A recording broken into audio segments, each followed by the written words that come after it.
Hello, everyone. Welcome. My name is Madeline Fitzgerald, and I am the manager of adult programs here at the Amon Carter Museum of American Art. Thank you all for joining us today for our Speaking with Light Contemporary Indigenous Photography Symposium. On behalf of the museum, I would especially like to welcome and thank our members who are in the audience this morning. It is because of your generosity that our collection and exhibitions are open and free to everyone. I would like to thank the TCC Sign Language Program for their partnership with the Carter. These intern students and faculty will be an ongoing presence at talks and other public programs, and I'm thrilled that you all are here to support our talks today. Thank you. The Carter has long been one of the leading collections of American photography, collecting and exhibiting works throughout the history of the medium. In early 2020, the museum launched a formal collecting initiative established to expand our photography holdings by collecting the work of contemporary Indigenous artists. Senior Curator of Photographs, John Rohrbach, co-curator of Speaking with Light, guided the museum's collection initiative, which introduced the museum to many of the artists featured in the exhibition, perhaps most fundamentally to Diné photographer Will Wilson. Will is the head of the photography program at Santa Fe Community College and an internationally collected artist whose work centers on the continuation and transformation of contemporary Indigenous cultural practice. Will is the co-curator of Speaking with Light, and in taking on that role, Will deepened the Carter's networks in Indigenous photography and helped define the exhibition's major themes of survivance, nation, and Indigenous visuality.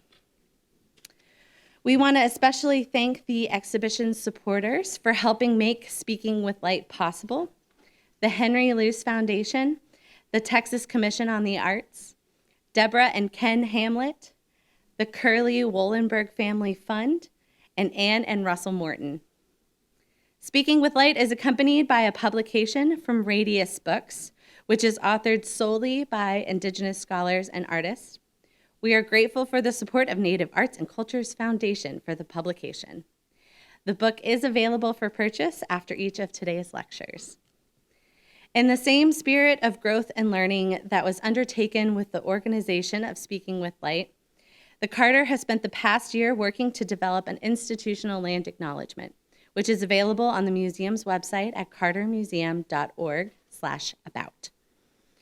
As a museum committed to telling the full story of American creativity, it is important for the Carter to cultivate understanding and recognition of the history of the land on which the museum was built and its relationship to the region's Indigenous peoples. The creation of our land acknowledgement took place in close partnership with an Indigenous consultant committee comprised of members from local Indigenous communities and regional institutions. Will and John, we are so excited to share in the exhibition you have assembled for the Carter and to hear firsthand from our artists and scholars represented in the exhibition and accompanying catalog. After our three panelists speak about their work today, this morning, the speakers and John will return to have a conversation together before we transition into a Q&A with all of you. I will have a microphone, which will allow for your questions to be heard in the recording of this talk. And now I would like to invite John Rohrbach to introduce the speakers this morning. Thank you, Madeline. Welcome. I'm glad that the rain has held off a little bit this morning, but I'm also glad for the rain that has come in over the last few days. This morning, as I walked to my car to get here, the mockingbird was going crazy in my yard with song, and it's such a wonderful song, and it's one of those great things about Fort Worth at certain seasons. Those mockingbirds will sing day and night, and I love it. I'm John Rohrbach, Senior Curator of Photographs here. I'm of German-Danish descent. I come from New England, lured here by photographs. I'd like to second Madeline's thoughts by acknowledging that we're on land that has been traversed regularly by members of the Wichita, Caddo, Comanche nations, among many other nations, and thank all those who came before us.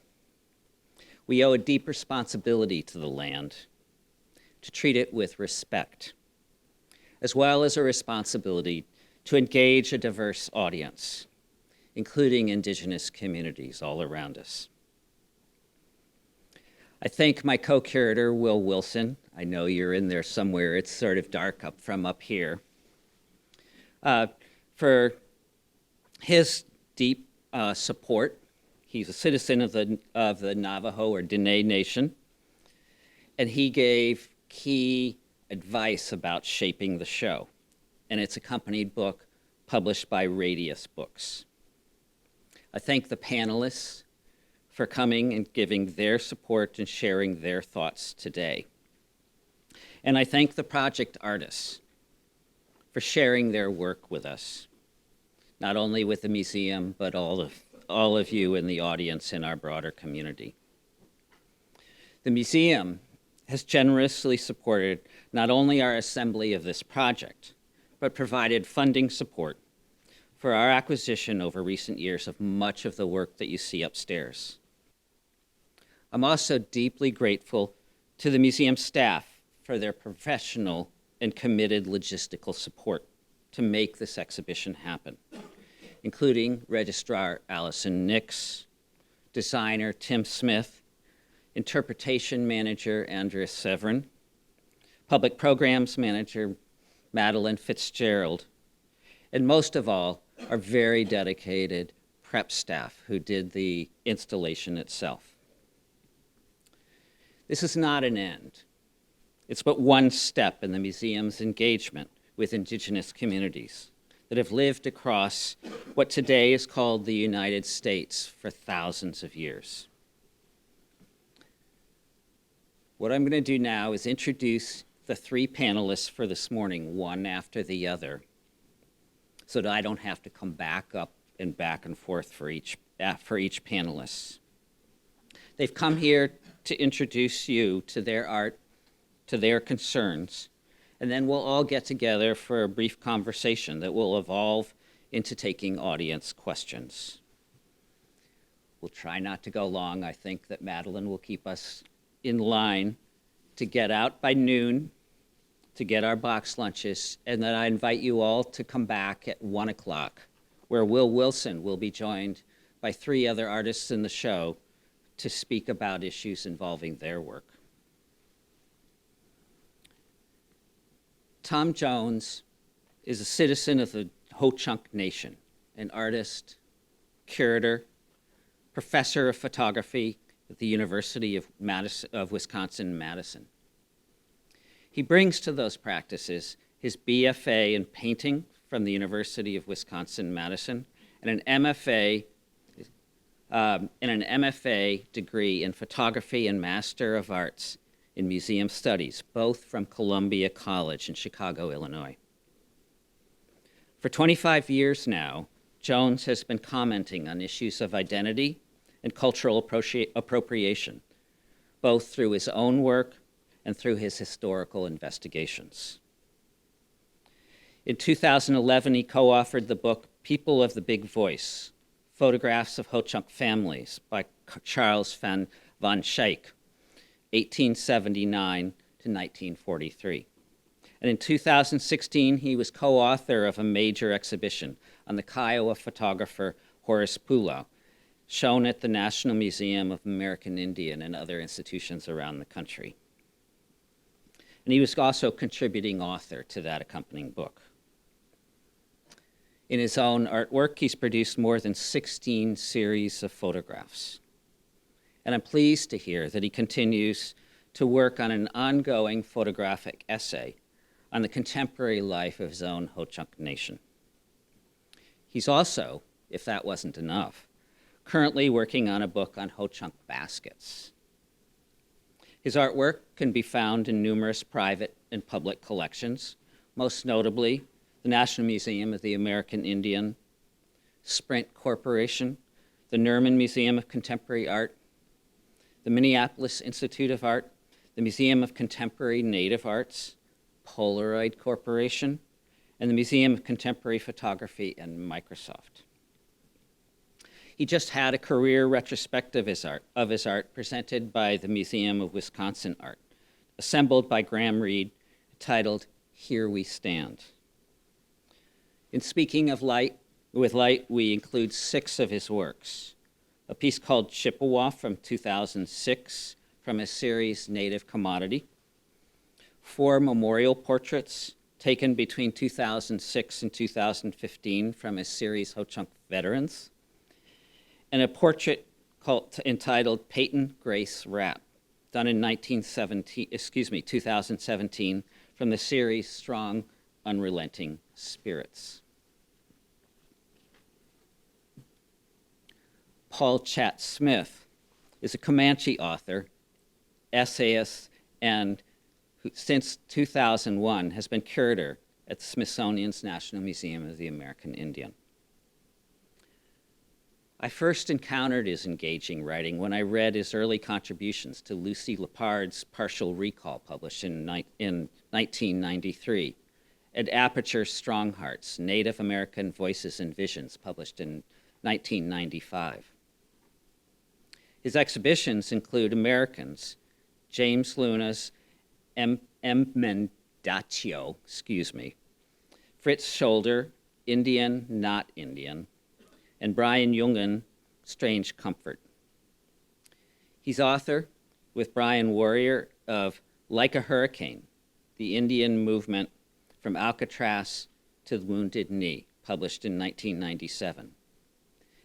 And the book that many people know because it's gotten most of this press, Everything You Know About Indians is Wrong, published in 2009. About 8 years ago, he was kind enough to meet with me as I sought advice about my idea of assembling an exhibition, drawn largely from our own historical photographs, ending with a celebration of contemporary Indigenous photography, a sort of flipping the discussion. And he provided helpful discussions and suggestions of others for me to talk with. Now, he's generously contributed the essay, Everything is Different, Everything is the Same, to our Speaking with Light book. We ask the speakers to provide short biographical statements to help us introduce them, to which Paul contributed. Besides crafting game-changing exhibitions and texts, I understand that he enjoys reading obsessively about the early days of the Soviet space program, watching massive amounts of televised sports, and reading about himself in the third person. That gives you just a little sense of his humor.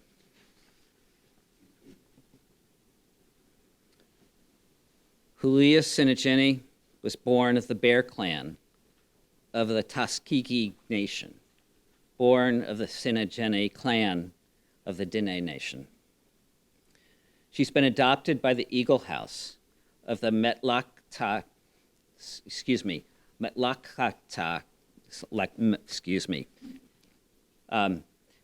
Metlakatla. Thank you. Sorry, Julia.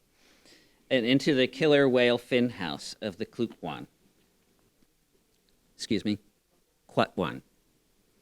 See, I haven't done my own homework. I apologize for that. Sinigine is a multimedia artist known for her photo-based works, blending portraiture and social commentary. In addition to creative works, she's director of the C.N. Gorman Museum, which I understand is getting an expanded building. And she's also professor of Native American Studies Department at the University of California, Davis. Her work is in the collections of the National Museum of the American Indian, the Museum of Modern Art, the Eiteljorg Museum, the Fred Jones Jr. Museum of Art, and the Volkenkund in Leiden.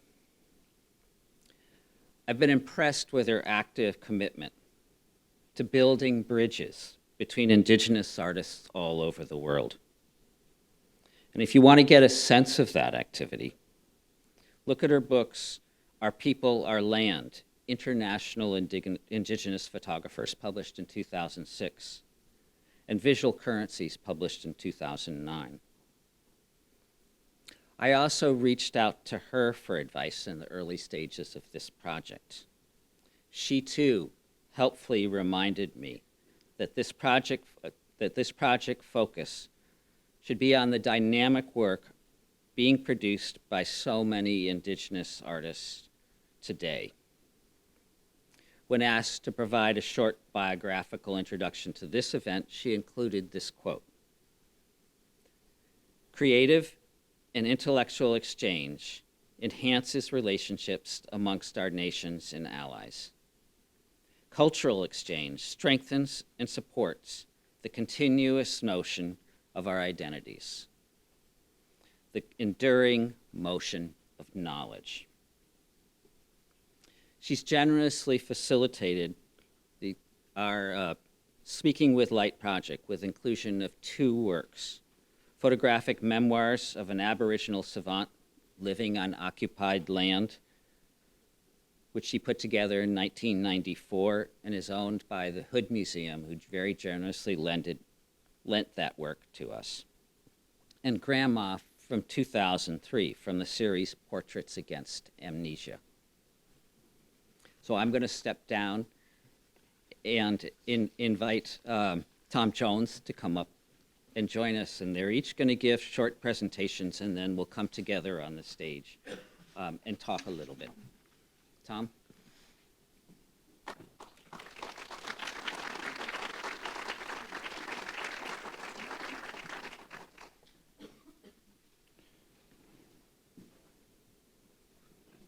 So here's my website if you'd like to go see the 16 other series. I wasn't even aware I did that many until they wrote the essay for my show that I had at the Museum of Wisconsin Art.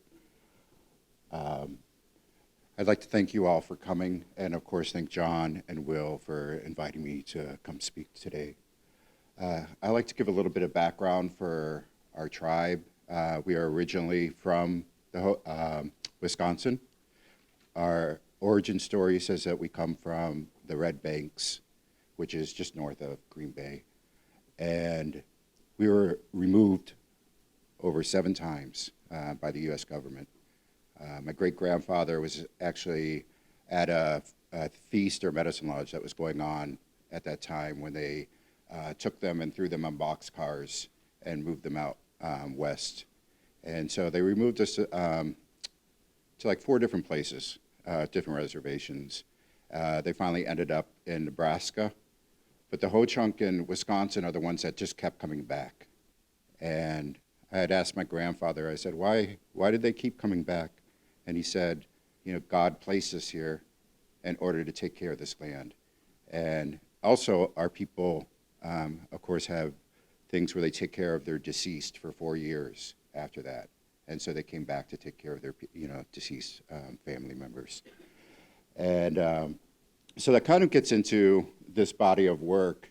I was talking to one of our veterans, and he was in the Vietnam War. And he's like, I didn't go to fight for America. He said, I went to go fight for our land. And one thing that you should be aware of is that 1 in 4 Native Americans throughout the United States have been in the armed forces for the United States government. And so here's an example of 2 from World War I. And so I started this series in 1999, and it's an ongoing series. I go every year during the Memorial Day powwow in Black River Falls. And it's here where the family members will raise the flags of the deceased veterans, and there are over 100 flagpoles that encircle the powwow grounds. And so on Monday of Memorial Day, they'll raise the flags, and if you're ever around that area at that time, it's a really moving experience. But what I was interested in is this representation. and a lot of my other work too, when I'm photographing people in their homes, I'll incorporate photographs in order to show that sense of community and family and how important that is. But also about representation, how are the families deciding to represent their deceased veterans? And so I've only, concentrated on that. I do photograph other parts of the powwow, but I haven't done anything with that work, so that's just kind of sitting there. This is the most important part for me right now. Clifford Blackdeer, I believe, was one of our code talkers. They were just recognized in the past, I think, 5 or 6 years by the United States government. And I would think we had about 8 of them. And a lot of people, when they see these images, it's interesting. For my last show, one of my friends overheard a woman walk up, and there were, I think, about 24 of them on the wall. And my friend said, she's like, "What is this, a cigarette commercial?" And so it was like not until she went and read the label that she understood what was going on. But we still grow, and I still grow our traditional tobacco, which we, of course, use in our ceremonies for offering or for smoking. But this is a contemporary way of doing it now for this. And so anybody can go up there and smoke a cigarette in remembrance of that veteran who has passed. This is Nellie Red Cloud. Her son was a well-recognized veteran. He was in, oh God, now I can't remember, it was Korean War. I think it was Korean War. And they were being attacked. And what happened is he had his fellow guys tie him up to a tree. He had already been shot, and he held off all of the other people, and so he ended up being killed in action. And so she's a Red Star mother. He's also had ships named after him and bases. This is actually a photograph that I took before of these veterans. And it was the gentleman in the center that his family actually used then, the photograph I gifted him for his flagpole when he passed away. And actually all of these gentlemen have now passed.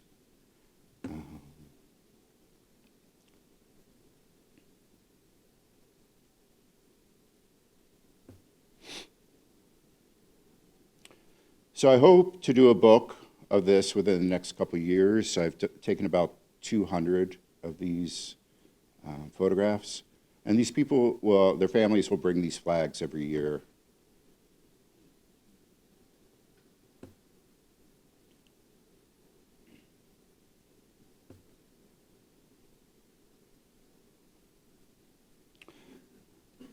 And both my parents were in the armed forces. My mother was in the Air Force, and my father was in World War II in the Army.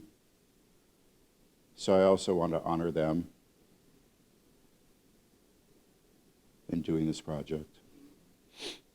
This next series is Strong Unrelenting Spirits. And when I started this work, a lot of times I'll just start doing something, and I generally work on about 4 series at the same time, and there's some that I'll just kind of let sit for a while.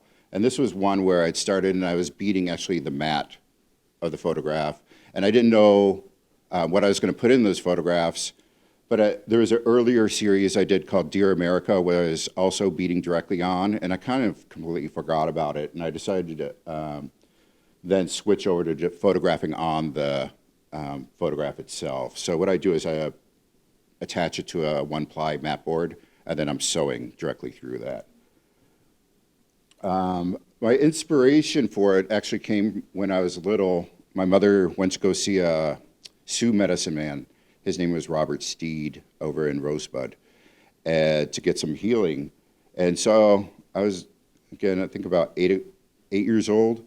And what they had done is a room about this size, and we're all sitting along the walls, and they turned off all the lights. And those Teton Sioux are from us originally. And so my mother could understand what they were saying. And the women started singing, and they were asking the spirits to come in. And so, of course, I was scared shitless. It's like all these orbs of light came into the room, the spirits, and they were floating around. And so this is a Charles Van Scoik image, but that the beadwork around are supposed to represent those spirits and our ancestors looking over us. But I wanted to give you a little background in where I'm getting inspiration from. This is the book I did from Charles Van Scoik's work of Our People. But just so you can see what our beadwork is like. Is that H.H. Bennett? So they use it all on the clothing. Elaine is a contemporary beadworker. I'm also drawn to an inspiration from these twill or yarn bags that we used to make. They're trying to revitalize these right now, but they kind of quit making them about the 20s or 30s. So again, letting you see where I start getting some of my influences from. And so what I'll do is I'll set up a makeshift, just a canopy at the Powwow grounds, and I bring my strobes in, and then I literally just pull people off the dance grounds and take their pictures. This is my mother and my nephew.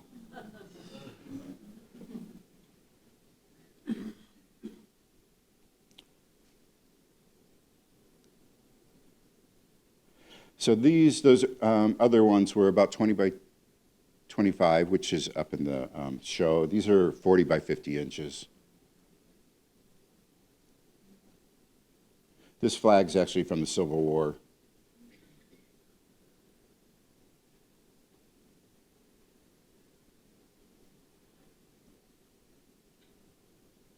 And this is the one that's in the show right now. This is one of my favorite ones. This is about 40 by 70, I think. It's the largest one I've done. And actually I messed up because I'm constantly flipping the thing back and forth to put the beads through, and I creased an edge. So those little dots that you see are all black beads. So when you walk past them, they actually shimmer quite a bit. So it was a great accident. I was very happy. Except for it takes forever to beat them on.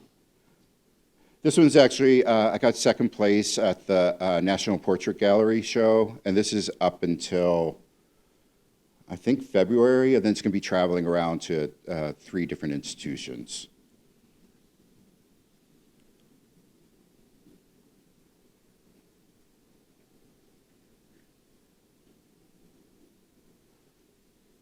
And then I'm starting to get a little bit more and more elaborate. I swore with that first series, Dear America, that I'd never bead anything again. And I'm like, what am I doing to myself?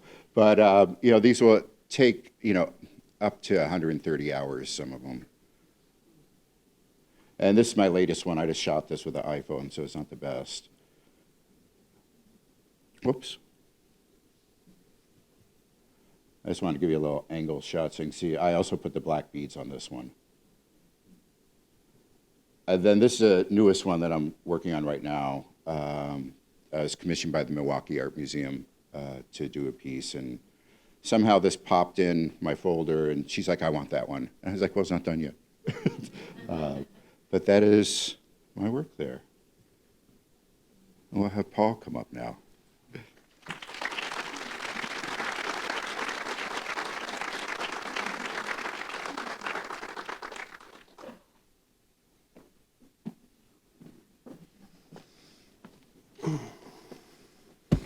Thank you, Tom. Good morning, everybody.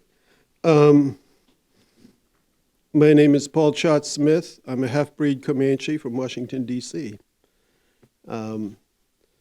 So I'm pleased to be with you, especially with the artists whose work has made Speaking with Light so exceptional. Will Wilson and John Rohrbach have curated a show that is somehow several things at once. It's an insightful survey of the last 50 years plus. It's unmistakably rooted, its sensibility, in the 2020s. And above all, it's forward-looking. I know Wilson and Rohrbach wanted to break new ground, and I believe they have succeeded. Their exhibition poses big questions without easy answers, and I like that. So I'm not a photographer or visual artist. I speak with words, not light. So I wanted to share the first few paragraphs from my catalog essay for this project. In the beginning, the camera was a weapon.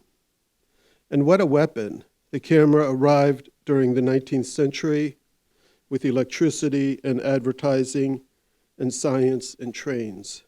The camera would eventually rule them all. Why? Because photography is magic. For the indigenous, a dark, destructive magic. Not our friend, to say the least. In the United States, the camera took special interest in American Indians. It was, in a way, a weapon of mass destruction because it froze us in time. It told the world, look, here's an Indian. Someday soon, there won't be any more, just descendants of people who were Indians. So pay close attention before they all disappear. And this is a reason that today we have to spend our lives explaining that we're not all dead, we're not all the same, that actually we like airplanes and Chinese food and TV. Even way back in the 19th century, Indians looked at this weapon of mass destruction and thought, hey, what if we could use a camera for our own purposes, like, say, crushing our enemies? By the 1970s, federal law permitted anyone to commit photography, even Indians, so people like Richard Ray Whitman picked up the camera. And since then, there have been tons of them, and you'll find some of the very best contemporary native photography in Speaking with Light. During this ancient era, there was lots of talk about reversing the gaze, shooting back, negation of the negation, and so forth. Because to the public at large, it was still a novel idea. Wow, Indians can operate a camera. And wow, Indians are still here, and they're not all the same. Everyone, by which I mean several dozen Indians 40 years ago, some of whom are with us today, were hyper aware that we represented Turtle Island. A big responsibility. We were appropriately armed with self-importance. We were the gang that would take the oppressor's magical tool and turn things around. Did we really think like that? Sometimes, yeah, we did. Now, I was not one of those photographers, more a fellow traveler. I wrote about them and their work in two of the key early texts, Partial Recall, 1993, and Strong Hearts in 1995. The shooters created photographic prints using something called film, which produced something called negatives, an evolved process that took place in pitch darkness and required dangerous chemicals and special paper. I created narratives about what they did and why they did it. It was really a long time ago. So that's all I'm going to read from the essay. If you want more, you have to buy the book. It's kind of pricey, $60, but, you know, it's probably worth it. If you're a member, you might get a discount. I don't know, but that could be another reason. So I met John Rohrbach in the summer of 2014. We had a good conversation about Indians and photography and Amon Carter and so forth. It was, as John described it, early stages. Sometimes projects never get out of the early stage for all kinds of reasons. Maybe the idea is too vague or boring, or it's been done before too many times. Or the suits who like the idea are gone, replaced by new suits who do not. I always thought the biggest challenge with Speaking with the Light was what would distinguish it from other fine exhibitions with mostly the same lineup of artists. The most important curatorial decision the team made was this: to lean into the messy contradictions of the Carter's identity as a keeper of thousands of photographs of Indians as subjects, the museum's origin story as a preeminent museum of so-called Western art in the country, And this has allowed the space for an exhibition that is self-aware and unafraid, understanding ACMAA's position and connections, its limitations, and its spectacular contradictions. I am particularly impressed that the upcoming show, Faces from the Interior, the North American Portraits of Carl Bodmer, is directly adjacent to Speaking with Light, as well as Stephanie Sujuko, Double Vision, both of which directly interrogate the very pillars of the Amon Carter's foundations. These exhibitions are in conversation with each other and with us. The conversation is messy and unresolved, and how could it be anything else? So when I talk about how everything is different, this is what I mean.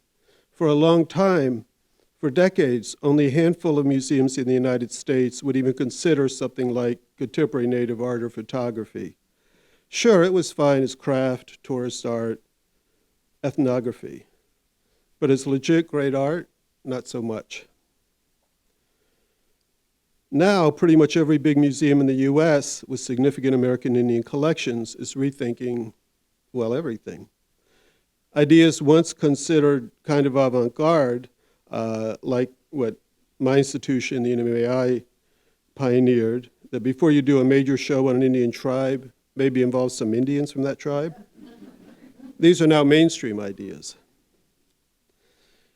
Like many of my peers, I have a fair degree of skepticism about this, even as I am stunned about how fast events have been moving. People remember the late James Luna's brilliant work, Call Me in '93, his answer to suddenly being in demand in the early 1990s, which he understood was all about the 500th anniversary of Columbus, and not much about a new appreciation for his art practice. He was saying, yeah, you know what, check back with me in a few years. Unsaid, but obviously what Luna was thinking, by then your grant money for Indian projects will have run out, and so will your interest in me.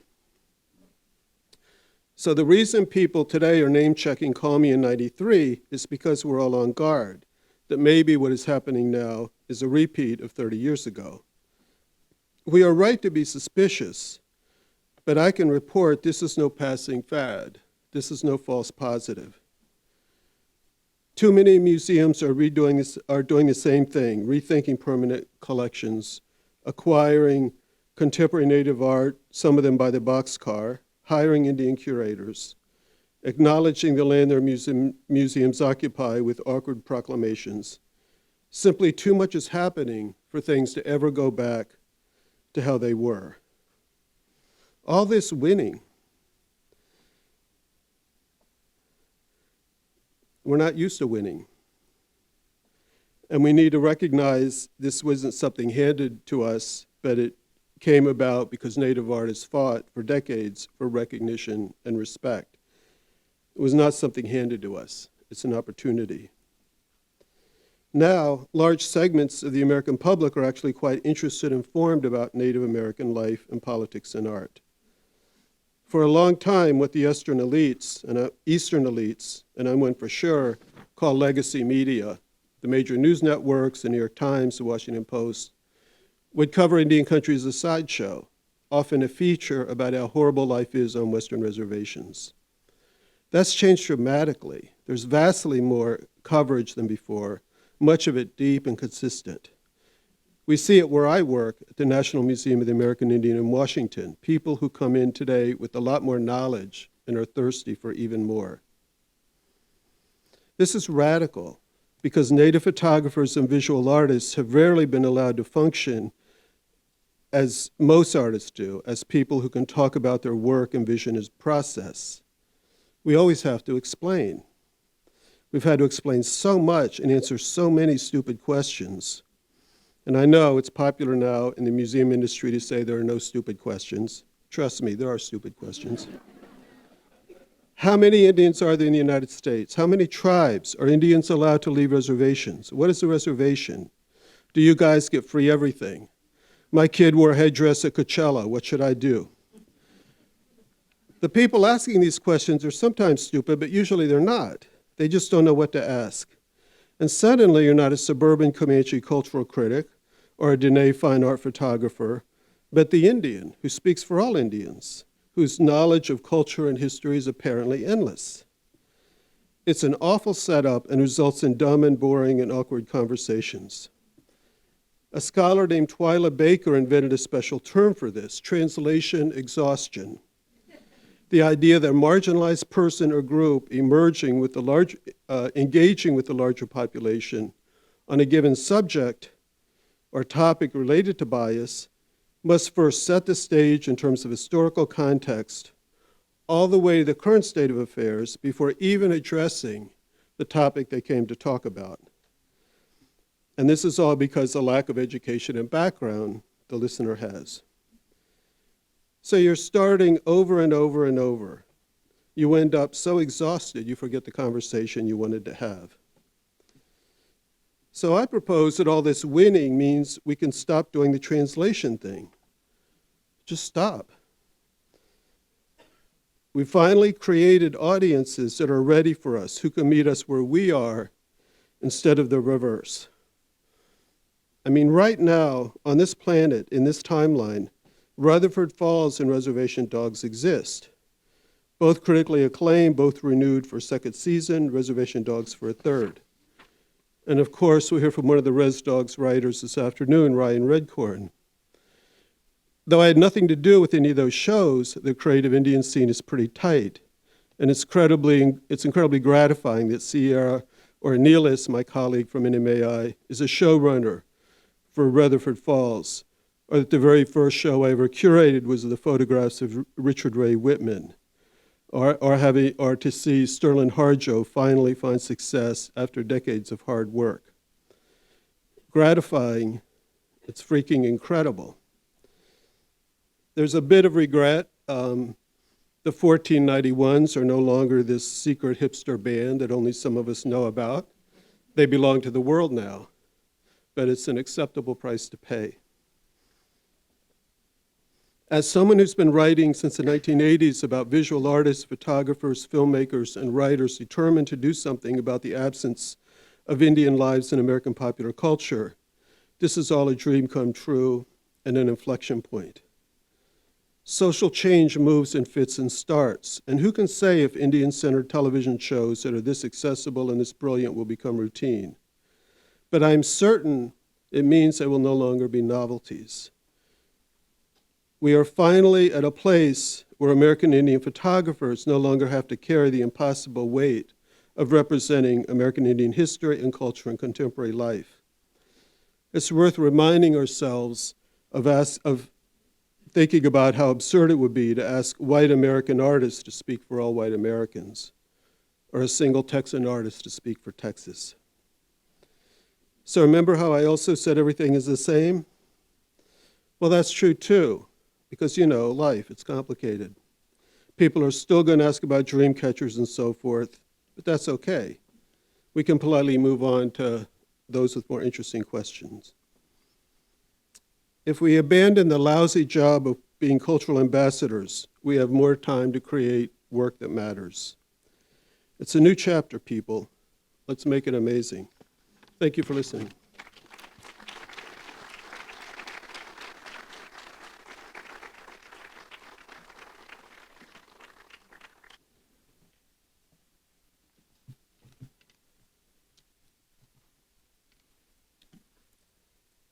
Thank you for your time today. My name is Halia Sinajini, born into the Bear Clan of Tuskegee Nation, born for Sisnajini, the Diné Nation, adopted into the Eagle Clan of Metlakatla, adopted into the Killer Whale Clan of Klukwan, Hunka to Maria Antoine of Mission, South Dakota. It's always important that we introduce ourselves so that we know where we stand. And I just want to acknowledge your presence and the time that you've taken out of your day to be here. Let's see.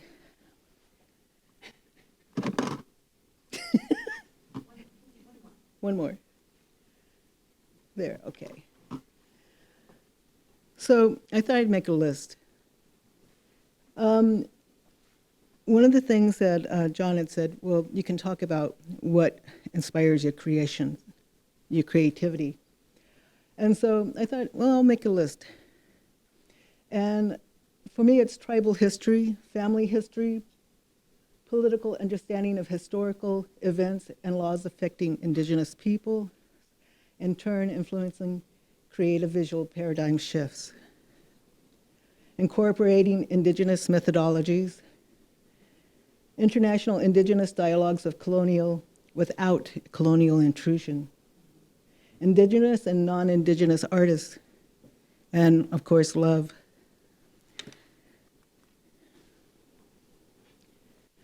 Let's see.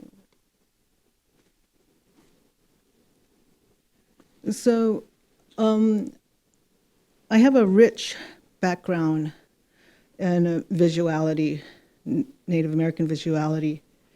And on the, looking at, on the right side is a drawing by my father, Andrew Sinigini, depicting a Navajo young girl out herding sheep, taking a rest. On the other side is the ethnographic visual piece of an outsider looking at a young girl doing work. So when we look at these two, we're looking at two different perspectives.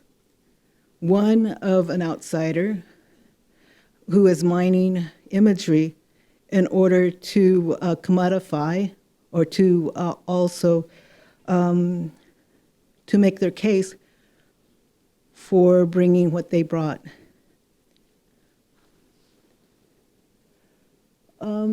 On the other side is my father's view, and that view would be of one of his sisters. He often drew and painted a lot of women, mainly because he missed his mother and his sisters.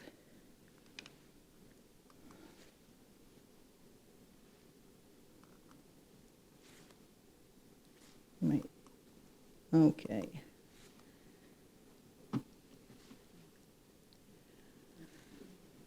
This is an early piece. This is not a commercial, this is my homeland.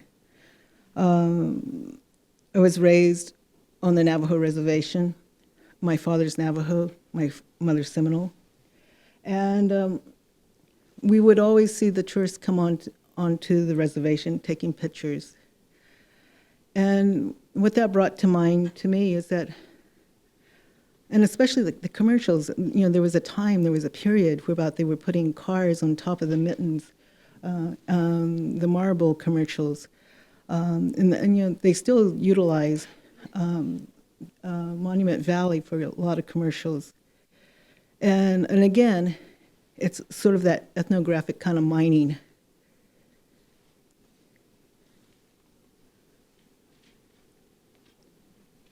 This is, sometimes I'm invited to places to review archives. I love going through archives. And the archives, this was at Nebraska, and Huffman, 5 minutes of work, Buffalo Cows, 1880. And so they invited me to put my perspective on it.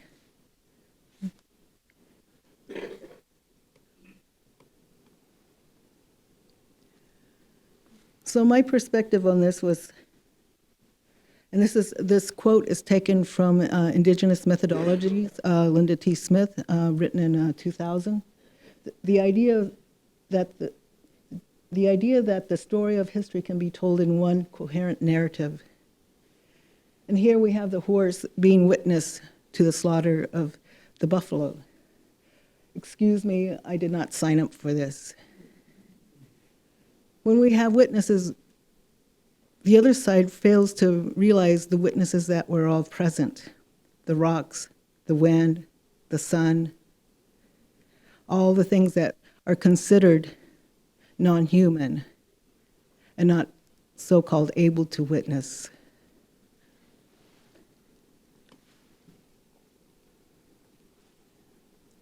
In 2003, damn, there goes the neighborhood.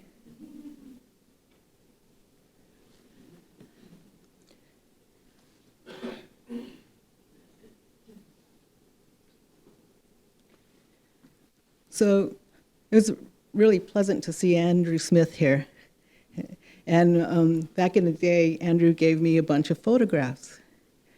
And it was an Osage collection of about over 50 Osage photographs from the early 1900s, when they had struck wealth, when they had the wells coming, oil wells producing massive amounts, when they were the richest people in the world. And these photographs documented that time. They were going to the portrait studios and having their portraits taken.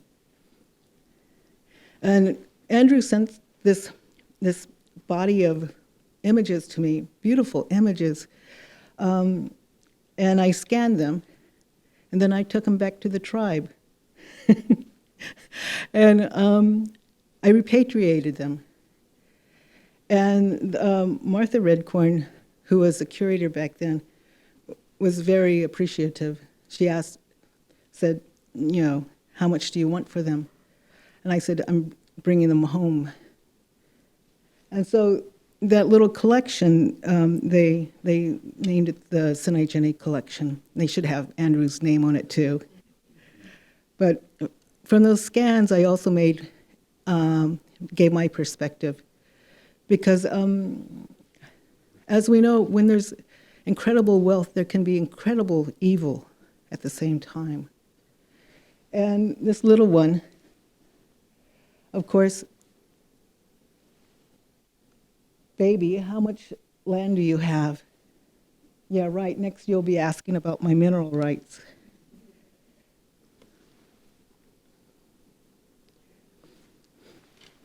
And this was in a group of photos that I reworked, which included my grandmother's portrait, early 1900s, and she was a telephone operator.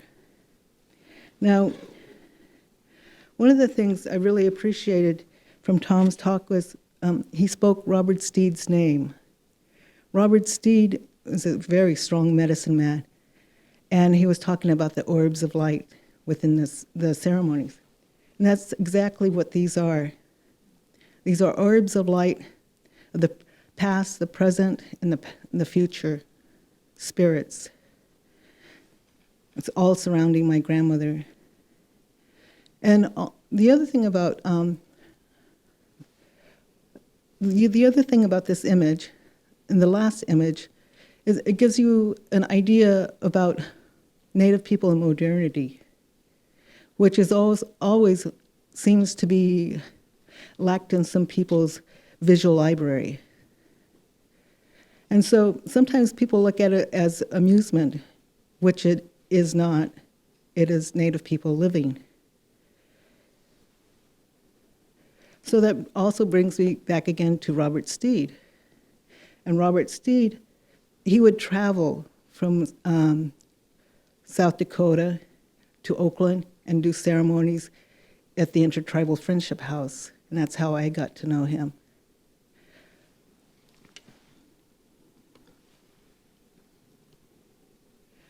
So the thing about my grandmother, what I also wanted to mention is that when I was flying here, the plane I was flying was hit by lightning in the nose. And of course, afterwards, I did a lot of research about, how if that was done like 30 years ago, I wouldn't be here.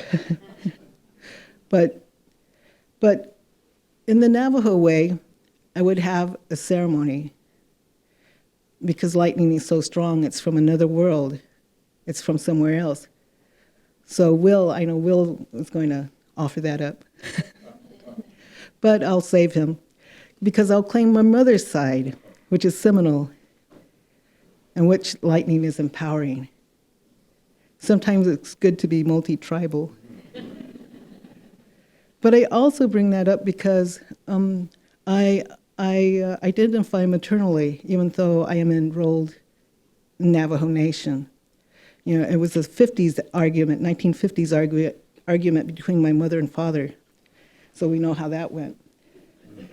So Maternally, I'm Tuskegee, Seminole to those who want to know a different name. And before my uncle passed, he was 97, Uncle Andrew Harjo, he gave me a list of maternal grandmother names back before removal from Florida.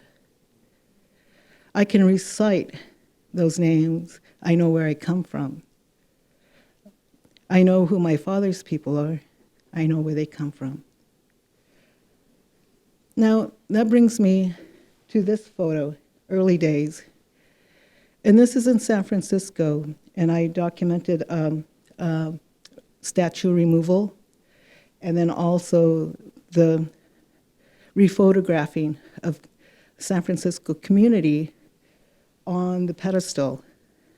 2 days, 2 full days of shooting, over 200 people. And it was a reclaiming because, of course, the sculpture on the pedestal before was racist.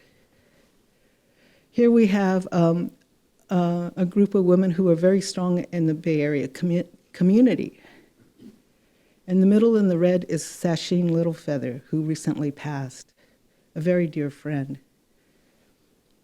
Now, the reason why I mentioned my genealogy and is that Sasheen is an incredible person, and all our identities are very complicated.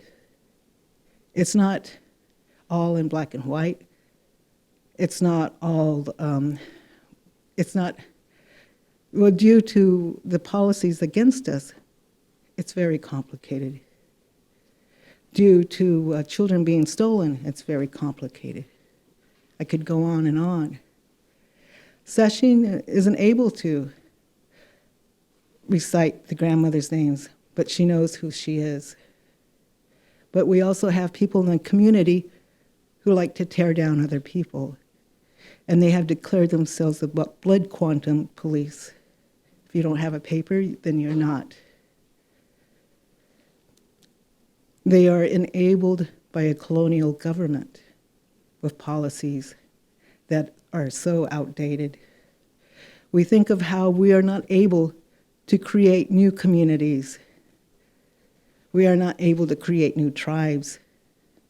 We are stuck into this rigid mentality of what tribes are. So we have the police, the blood quantum police coming after her. One couple who are her sisters. And the thing is that one has to look at one's life.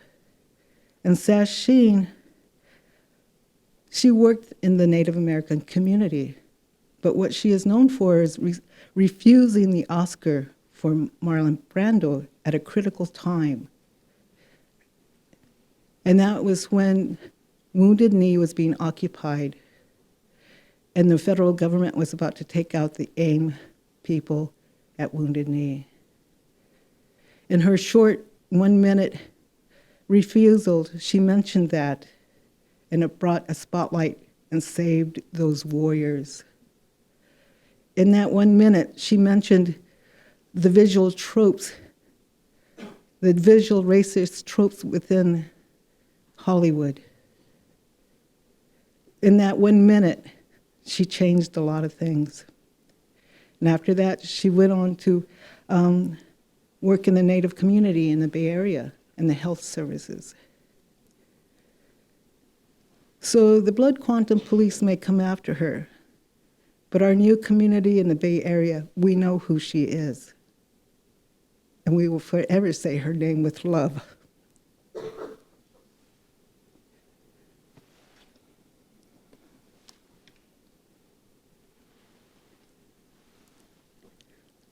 Sometimes I'm asked by younger photographers or just people, are you still doing work? It's, an artist always wants to hear that, don't they? So this is from this summer at the Santa Fe Indian Market. I was working with Amber Dawn Bear Robe and asked her, "Can I shoot the runway?" And she said, "Of course." And it was amazing to see the incredible creativity.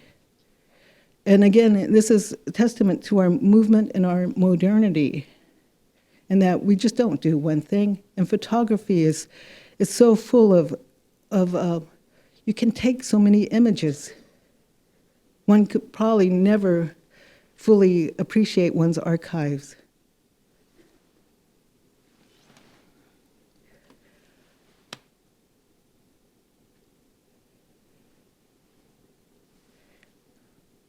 So my work goes from digital, looking at digital, the pixels, because we've moved from the light to pixelation,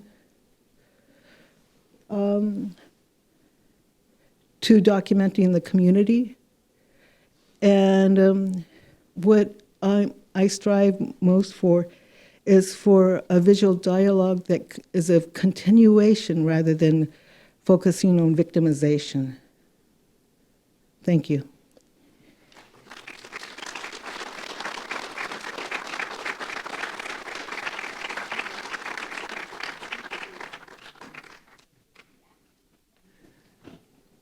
Thank you for sharing your thoughts. And I particularly like that last statement on both at the end of your talk and at the beginning of your talk about that notion of that responsibility to community, and that notion that it's an ongoing discussion that is grounded in love.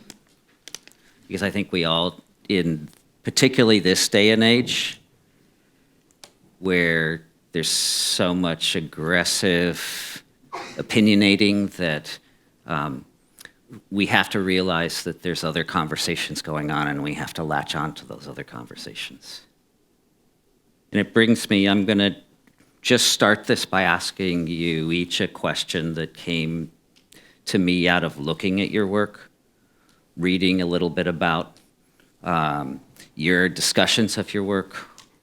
And I'm going to start with Tom here, because you're so focused on photographing, and one of the strengths of your work is your commitment to the Ho-Chunk community.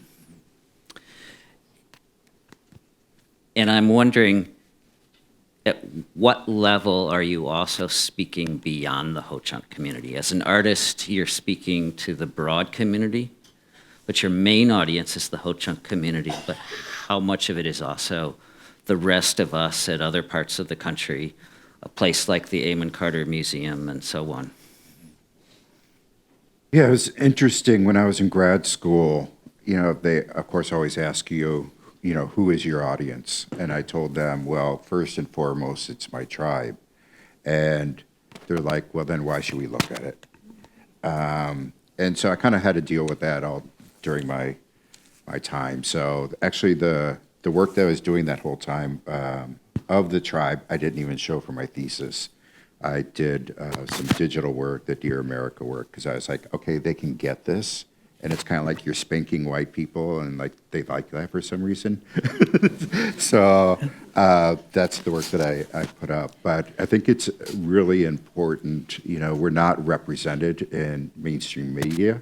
And of course, it's starting to happen now with, Reservation Dogs and some other shows that we're getting out there. But, our children are not able to see themselves, in commercials and in print. And so it's kind of my mission to get that out there. Then speaking about, I guess, where I mainly just concentrate on Ho-Chunk, because I feel I don't have the right to speak for other tribes. And the only time that I'll do it is when it's more of, I guess, in a generic sense. I'm not telling their stories, but so there's one series called Cultural Appropriations, where I'm using their objects and kind of making reference to, fashion and how they're doing that. Then another series was with these plastic trees and kind of playing off of Curtis's, the North American landscape is what it's called. And so that's the only time that I'll really work with any other tribes. So in those senses, in those projects, your audience is more of a broad European American Yeah. audience Yeah, rather than your own native, your own Ho-Chunk Nation. right. And I guess that other series, an Indian first and an artist second, that's one where, again, it was more about trying to talk about that there's Indian knowledge and thought that's going into that work. These are abstract pieces where I'm taking Indian toys and placing them on the scanner, and I guess they are making reference to painting also, minimalism. And so that's kind of the only time that I'm, again, it's for that, I guess, that type of audience. Yeah. Paul, in your essay, you recognize that the 70s, 80s, and 90s, that making of photographs seems so transgressive. Yet today, many of these images are familiar. Julia talked about how small the community was of people who are making fine art photographs. And I'm wondering whether the images speaking with light, and particularly the newer works, are dealing with those same transgressive issues, or whether you're seeing a transition in emotional approach or subject approach with that newer work. Yeah, I definitely see a transition, and I would say that usually a lot of things are going on at the same time. So there'll always be work that could have been from the 70s that are saying we're still here, things like that. But if you look at Sky Hopinka's work, it clearly looks and feels different in terms of not having a message or point of view that is easily understood the way something like Zig Jackson is working. Would you suggest that Zig is speaking to an Anglo community in the way Sky is speaking to more to his own community? I mean, I feel like when you make a decision to write or make art for an audience, you want to be in galleries and museums, you're always going to be talking to all kinds of audiences, at the same time. So for me, I see audience as a very complex issue. But personally, I'm always writing directly to an Indian audience, but to a larger audience as well. And I think the problem with there's an essentializing vibe between saying an Indian audience, because it sort of liquidates the idea of how complex Indians are. We don't all think the same or receive things the same way. So I definitely think there are artists now that are sort of building on the work of the 70s and 80s. Feel like they can move on. I'm also struck, I'll have one more point to make, and it's a quibble from my perspective. You speak at the beginning of your essay. The essay opens, in the beginning, the camera was a weapon. And frankly, I don't like getting my portrait made. And I look at the camera as always a weapon to those people who sit before the camera. And it makes me wonder whether there's a difficult balance between doing a service to those people in front of you and doing an injustice because the camera stops time so aggressively. And it comes to, it relates in a way to what Julia was talking about, taking images from the past and reworking them and putting overlays of history to them. And it made me wonder for Julia whether that was a way of breaking that knot of cameras being in opposition to what they are oftentimes, what photographers are oftentimes pointing their camera at. Well, basically, it depends upon who's behind the camera. So if I don't like you and I'm taking your photograph, it's not going to be very nice. But if I have an endearment towards you, you're going to look good. I hope so. I'm not so sure. I'm going to switch tacks a little bit and ask you another question, Julia, because you talk about this, you speak about this post-colonial reality and that goal of reaching a post-colonial reality where everybody's subject to their own story, everybody's able to tell their own story. And maybe it's my New England upbringing of worry and concern that whether we'll reach that post-colonial reality. Because I don't think we're there yet, and maybe this show is a little bit of a contribution to that, but I'd like to hear your thoughts and advice about that transition. And don't count on it. At least not in our lifetime. It's something to strive for and to keep in mind. It's, I mean, yeah, we were demigods maybe, you know, but we're just human. And so, and then we look at the different communities within the nation, just, you know, all nations, and the disparity of knowledge, the disparity of wealth. So how can we even, you know, yeah, I mean, it's an aspiration. And we can nudge at it You're right, a little bit. right. But it's nothing we shouldn't give up on. So what contribution do each of you think that a show like Speaking with Light and other similar exhibitions play in changing the framework of what we think about as America or how we define America?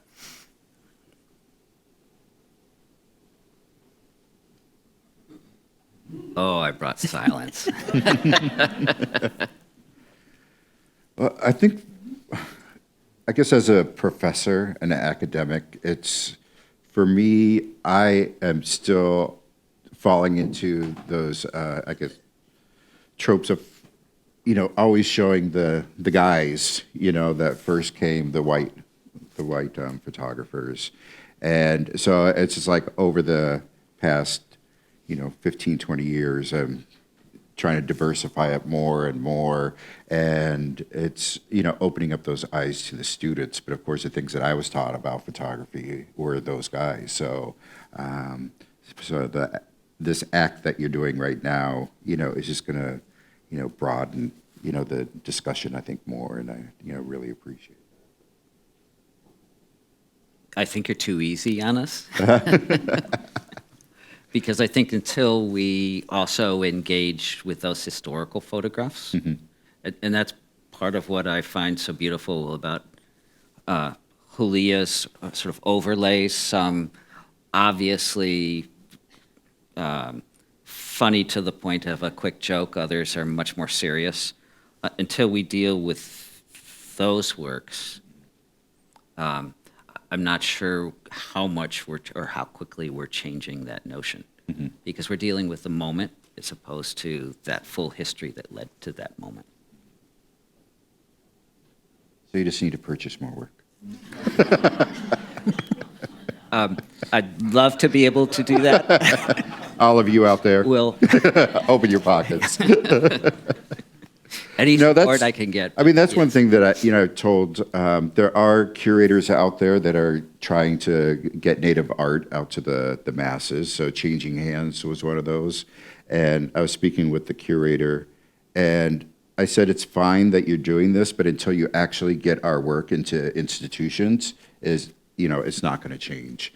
And I said, so I would actually put more of your energy into getting your, you know, friends to actually start giving money to the institutions. And I think Forge is doing that right now with their project you know, over in New York, where they're trying to place work. So that's the most important thing.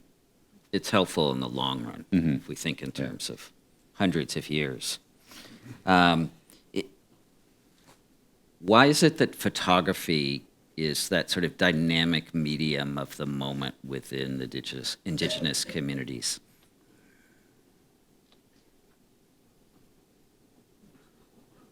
Paul?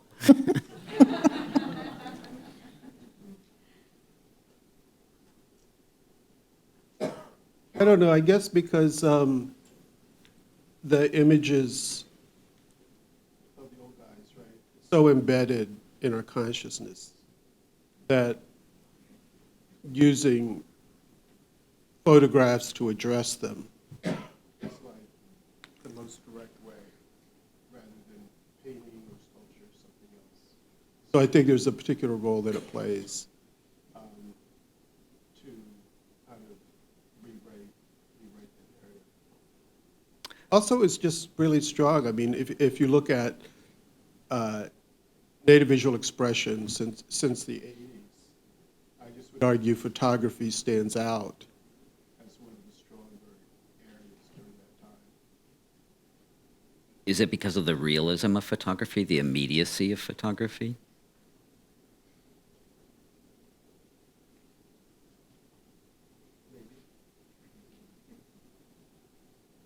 I would suggest it might be because with that realism comes a connection to the world.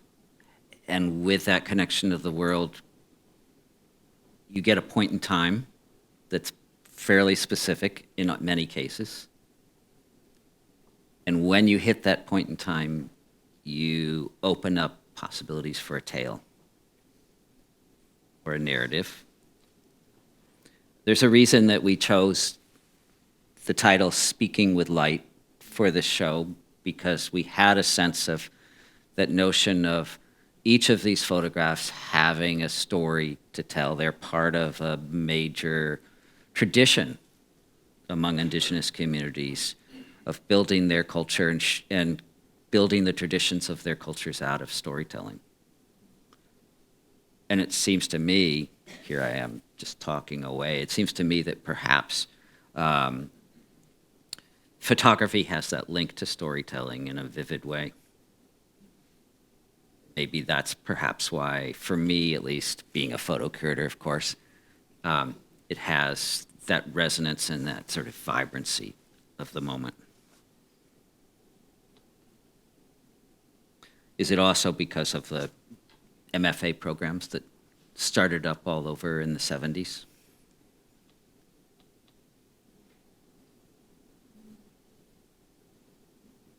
I'm still thinking about the question that you posed to Tom, and I was thinking about how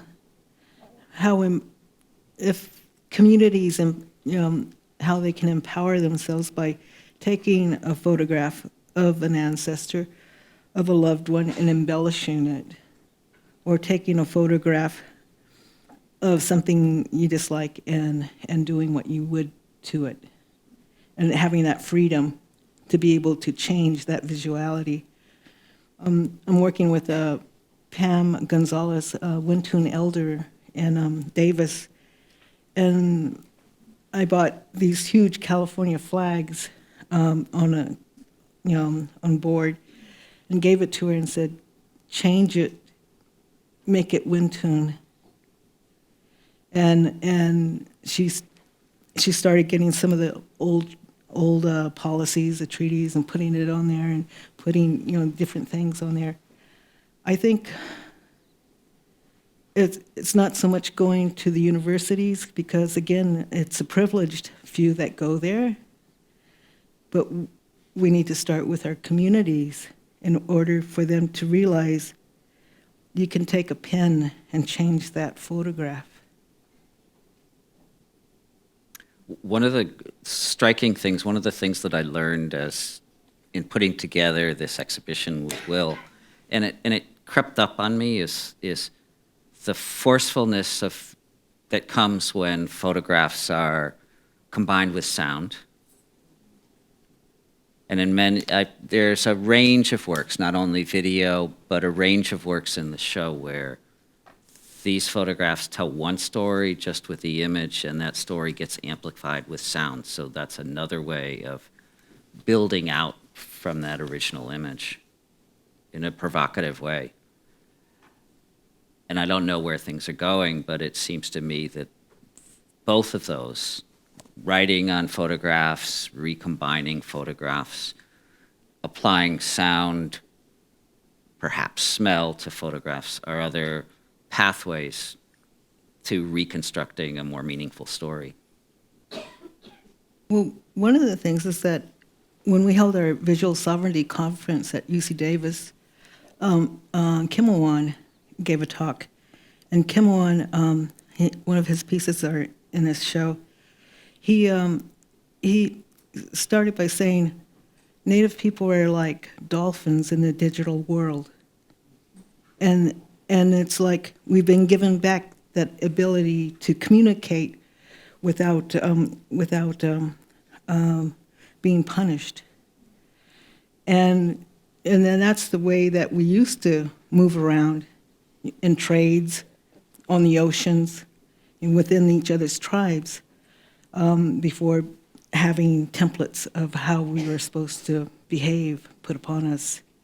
But I thought that was a really beautiful statement he made, and that it gave permission, and it also gave recognition that Native people are like dolphins within the digital world. I totally agree, and I think that I feel privileged to be able to be at least on the side of that conversation, to be able to see that conversation going on and share it modestly through a project like this. Okay, we have about 4 minutes Oh. for audience Q&A. I know, I think I speak for everyone. We could listen to the four of you talk for the rest of the afternoon. But does anybody have any questions? And I'll bring the mic around. Wonderful. Yeah, I'm Andrew Smith.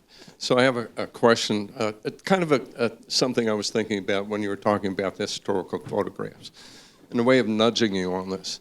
So the context for taking the historical photographs was a photographic census of American Indians.